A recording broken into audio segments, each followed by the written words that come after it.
चलिए next page में हम आ गए हैं। फिर क्या हुआ उसके बाद में, पोर्तुगीज़ वे लेफ्ट, यानी पोर्तुगीज़ तो छूट गए थे।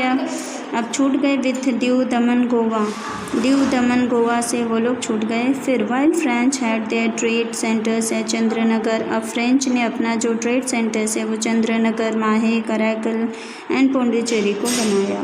Meanwhile the Dutch had to leave forever, अब इस तरह से डच को पूरी तरह से उस जगह को छोड़कर जाना पड़ा। Battle of Plassey, battle of Plassey यानी जो लड़ाई जो बैटल प्लासी में हुई थी उसका क्या रिजल्ट निकला या वो किस उपलक्ष्य में हुई थी उसके बारे में।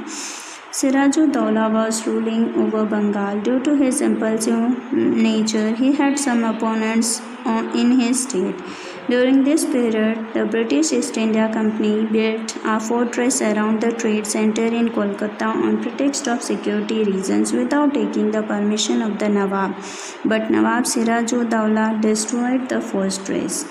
When this news reached Madras, a small army of the company led by Robert Clive reached Bengal in order to help the Kolkata Trade Center.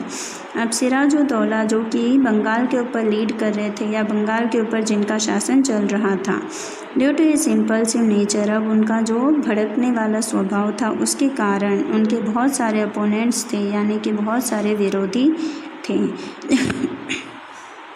During this period, the British East India Company built a fortress around the trade center.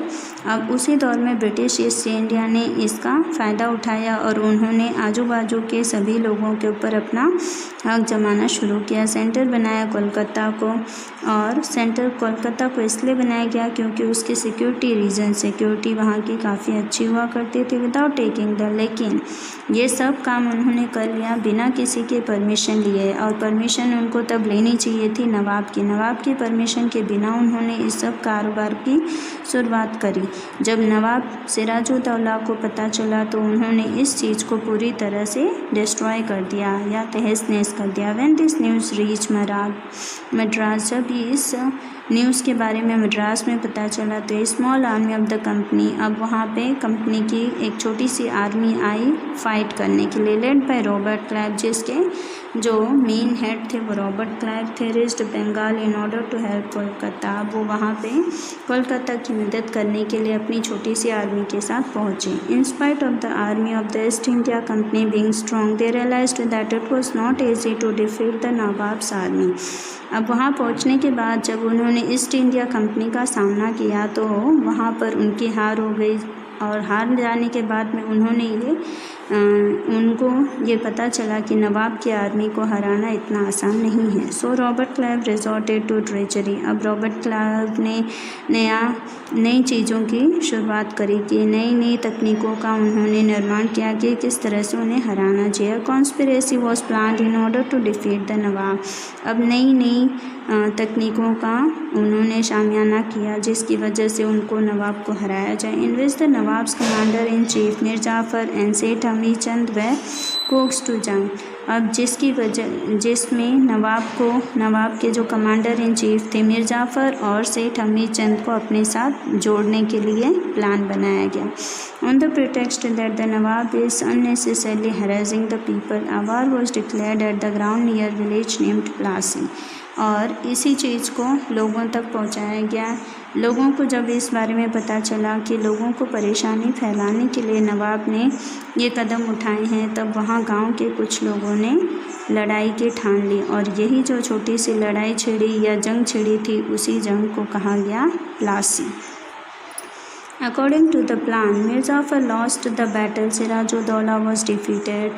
अब plan के मुताबिक देखा गया तो मिर जाफ़र जो है वो हार चुके थे और सिराजुद्दौला जो थे वो भी डिफीटेड, यानी कि वो अब पूरी तरह से हार चुके थे। Due to Robert Clive's treachery, the battle of Plassey ended in just half a day, अब रॉबर्ट क्लाइव की जो नई तकनीकी थी उस तकनीकी द्वारा बैटल ऑफ प्लासी जो है वो खाली आधे दिन में ही ख़त्म हो गया था।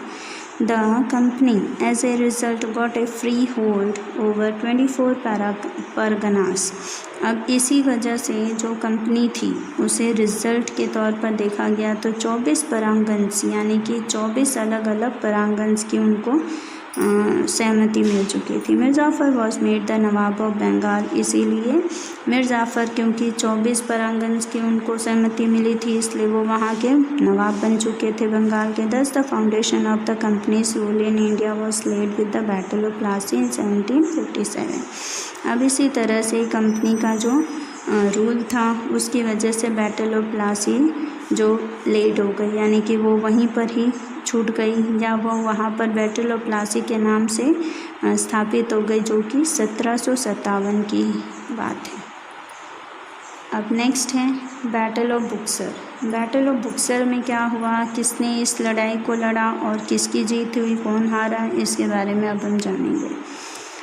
Battle of Buxar. The Britishers made Mir Jafar the Nawab of Bengal and under different pretexts tried to extract plenty of wealth from him. अब ब्रिटिशर्स जो थे, ब्रिटिशर्स ने मिर जाफ़र को नवाब बना दिया बंगाल का, तो उसमें डिफरेंट प्रेटेक्ट्स यानी कई अलग अलग तकनीकें थी और कई अलग अलग तरीके से उसको देख दाख के बनाया गया था। Due to their greed to gain more power, सब उसकी जो लालसा थी, इच्छा थी कि वो उसको और ज़्यादा ताकत या उसको और ज़्यादा चीज़ों के ऊपर हमला करने का अधिकार मिले। The East India Company managed to dethrone Mir Jafar and made Mir Qasim the Nawab of Bengal. अब इस तरह से ईस्ट इंडिया कंपनी ने क्या किया, वापस से डेथ्रोन यानी कि उनको गद्दी से हटाकर अब दूसरे राजा को गद्दी पर बैठाने का निर्णय लिया। तो मीर जाफ़र को हटाकर मीर कासिम को बंगाल का नवाब बनाया गया।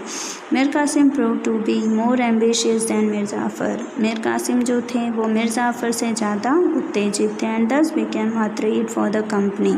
अब इस तरह से उनके मन में कंपनी को हासिल करने की ज़्यादा उत्तेजना थी। Hence Mir Qasim was remove the Mir Jafar was again made the nawab. अब मीर कासिम को वापस हटा दिया गया और मीर जाफ़र को वापस नवाब बनाया गया। Mir Qasim took refuge with the Nawab of Awadh. अब मीर कासिम ने क्या किया, कुछ रेफ्यूज यानी कुछ यात्रियों को, कुछ संगठन को अपने साथ मिला लिया और नवाब के जो अवध के नवाब थे उनके साथ वो मिल गए। During this time the Mughal emperor Shah Alam had come to Awadh. उस टाइम पे मुग़ल एम्परर शाह आलम जो है वो अवध आए हुए थे। So all three of them decided to join hands and fight company unitedly and thus declared a war. अब इस तरह से ये तीनों ही हाथ मिला लिए, तीनों आपस में एक साथ रहने का निर्णय करके फिर इन्होंने ये घोषणा कर दी कि अब ये लड़ाई, जंग लड़ेंगे, वार करेंगे। At Buxar, the East India Company fought against the United Army 22 अक्टूबर 1764। इन लोगों ने जो लड़ाई लड़ने का निर्णय लिया था वो 22 अक्टूबर 1764 को डिक्लेयर किया। In which the united army lost. लेकिन इस लड़ाई में ये जो इनकी यूनाइटेड आर्मी थी, तीनों की संगठित, वो हार चुकी थी। Thus the company got the Diwani rights, right to collect revenue to Bengal, Bihar and Orissa. जिसकी हार की वजह से ये हो गया था कि बंगाल में अब उनको अधिकार मिल गया था। अधिकार किस चीज़ का, दीवानी राइट्स। दीवानी राइट्स का मतलब होता है राइट टू कलेक्ट रेवेन्यू, यानी कि टैक्स लेना या पैसे लेना। और पैसे किससे किससे इनको कलेक्ट करने थे, अब बंगाल, बिहार और उड़ीसा से। यानी कि जिस तरह वो हार चुके थे तब उनको उसका मुआवजा देना पड़ा। मुआवजा किसको किसको देना पड़ा, बंगाल, बिहार एंड उड़ीसा को।